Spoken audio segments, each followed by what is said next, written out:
hoy le damos la bienvenida también al ciudadano alcalde de este municipio, Roberto Brito Álvarez, que se encuentra también acá. Gracias a él también un aporte grande a la alcaldía para que este sistema de orquesta se desarrolle con mucho ahínco, mucho amor acá. Felicidades y bienvenido, alcalde. Vamos ahora con la lectura de la biografía, autobiografía del maestro de maestro Alejandro Arzola Parariá. Alejandro Arzola Parariá nace en Río Grande, en una quebrada llamada La Tomuza, estado Miranda, el 5 de junio de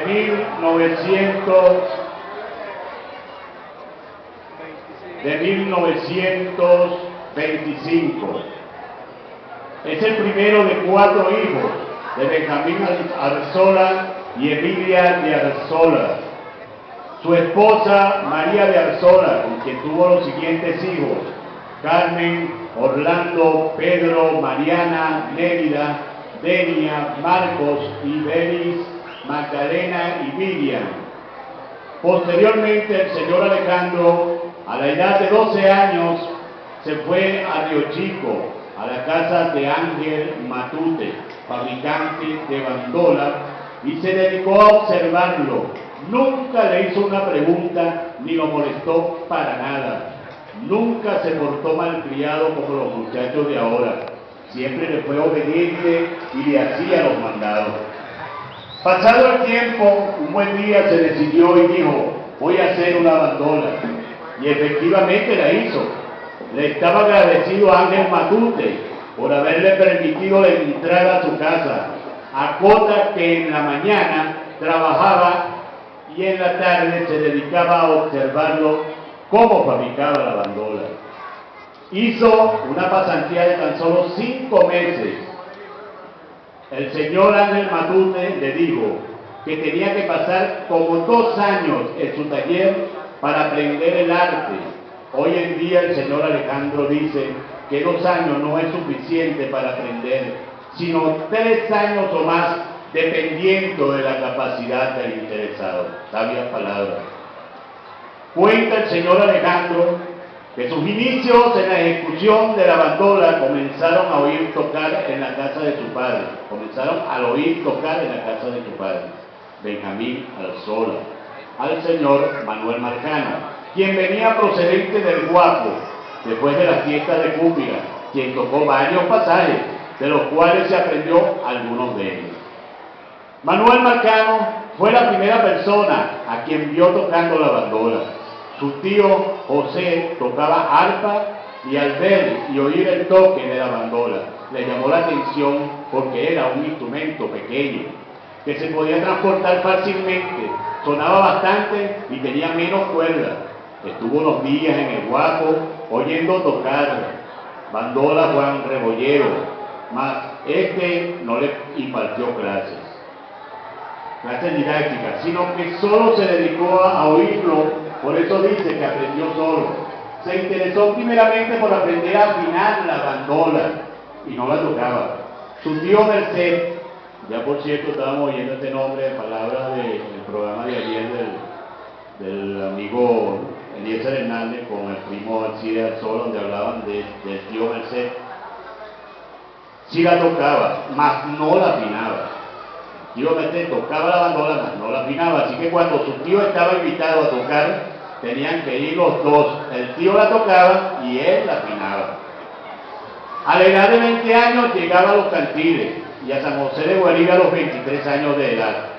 En esa época se defendían económicamente con la fabricación y venta de alpargatas mediante prestaciones dinerarias o mediante trueques. En esa misma época cuenta que se dirigió al estado Miranda a buscar su partida de nacimiento, mas no la encontró. Así que se presentó en San José de Guaribe, donde el ciudadano Juan María Rojas le dijo: chico, regístrate como nacido en los cantiles. Tú eres un hombre bueno y gente así como tú necesitamos en Guaribe. Siendo esta la razón por la cual aparece registrado como nacido en los cantiles, municipio de San José de Guaribe, donde se residenció y definitivamente formó su familia y se quedó a vivir en el pueblo con la finalidad de que sus hijos aprendieran a leer y a escribir y lograran un grado académico. La primera bandola que hizo la vendió en 2 bolívares y duró 15 días haciéndola, llegando a perfeccionar el tiempo de fabricación hasta llegar a 5 días para fabricarla. Luego hizo su primer 4 y la gente decía que sonaba como un mosquito cunero, un mosquito cunero con un sonido apagado. Pero se fue perfeccionando hasta que encontró una madera de más de 90 años de envejecida en la casa vieja de Batatal. Y estos fueron uno de los 4 más sonoros que llegó a fabricar. En la Fundación Vigoz, un profesor tocó sus 4 y aprobó el sonido de estos como uno de los mejores. Asimismo cuenta que en esa época fabricó su primera mandolina, ya que en el pueblo para ese entonces no tocaban la bandola, sino la mandolina, debido a que la bandola no era un instrumento conocido. Con respecto a la fabricación de su primera mandolina, cuenta que no le quedó bien, porque no le hizo la vuelta que lleva en la cabeza, por eso le quedó como rabo de macuto reventado. ¿Qué tal? Más adelante le trajeron una bandola desde Boca de Uchire, de un señor llamado Damaso Barrioja, para que la arreglara, y fue con este que se fijó muy bien cómo estaba fabricado, logrando así fabricar una igualita antes de regresar. Según cuenta, sus bandolinas han sido probadas en afamadas estudiantinas del país, a mí me consta, y las mismas han sido aprobadas como las más sonoras. Asimismo nos narra que hay mandolinas en exposición hechas por él en Francia y otros países del mundo. ¿No merece un aplauso eso?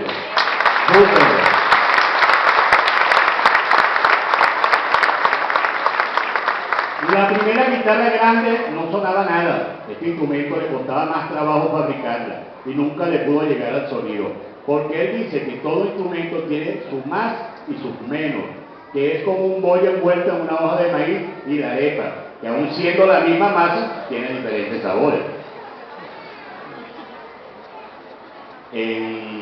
La primera arpa que fabricó no tenía mucho sonido, sin embargo era buena. Un señor fabricante vendedor, Ángel María Lugo, profesor chileno, le dijo que la madera tenía que tener 7 milímetros y que luego lijándola tenía que llegar a 6 milímetros y hasta 3.5 milímetros. Y así se perfeccionó y llegó a fabricar arpas muy sonoras, aunque su especialidad fue la bandola y el 4. ¿Cómo conoce a Juan Esteban García, el maestro Alejandro Arzola Barariá? Un día fue invitado a la casa de Benjamín Arzola, a tocar, porque tocaba muchísimo y tenía renombre. La persona que le enseñó a leer fue Salvador Itriago, y le regaló los libros y le prestó algunos. Realizó muchos oficios durante su vida activa, entre las cuales podemos recordar la de alpargatero, albañil, barbero, sastre. Como alpargatero realizó muchos trabajos, como sastre trabajó solamente 1 año, debido a que en el día del Año Nuevo llegó una señora como a las 6 de la tarde y le dijo que le hiciera un vestido, que no la dejara sin estrenar. A él no le gustó mucho esto, ya que era muy tarde y su mamá lo tuvo que ayudar. Le cortó el vestido y él le cosió y lo terminó. La mamá le cortó el vestido, él lo cosió y lo terminó. Como a las 10 de la noche cuenta que la señora estaba sentada en todo tiempo al lado de él, por lo cual este fue el último día que trabajó como tal. Tenía un policía ahí al lado todo el día, ¿verdad, don Alejandro? Qué fuerte, pero uno nervioso, cuando uno está escribiendo y tiene a alguien atrás. Como barbero trabajó 2 años en Guaribe, a la altura de la plaza, de 7 de la mañana a 7 u 8 de la noche. Como albañil y carpintero trabajó 2 años seguidos. Todos estos trabajos los alternaba con la fabricación de sus instrumentos. Y es hasta el año 1973 cuando se dedica exclusivamente a la fabricación de bandola, 4 y arpa, llegando al punto de luthier tal como fue.